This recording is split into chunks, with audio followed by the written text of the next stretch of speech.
making the time to write. A lot of people tell me that they really want to write, but they just don't have time in their lives right now. It's understandable. When we think of writing, we think we need big chunks of uninterrupted time to ponder and think deeply and draft. And that's true. Writing takes a lot of time. But I'm going to give you a tip for making more time in your life if you don't have big blocks of time for writing. Here it is. Create a minimum daily writing practice.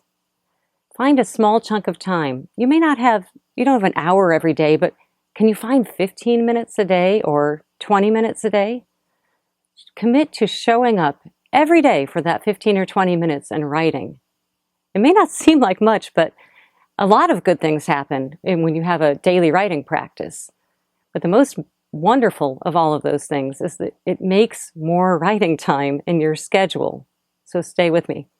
When you write for a short period of time, say 15 or 20 minutes, you probably can't finish anything, right? You'll just get started. You'll do chunks of work. And that actually triggers the background processes in your brain to keep working.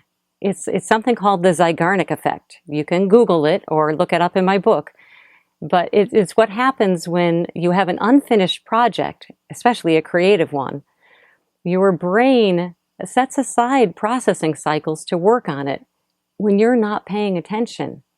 This is like free writing time that you don't even know that you're spending. So if you show up every day and write, what will happen is that you'll spend other times beyond your intentional control thinking about that writing.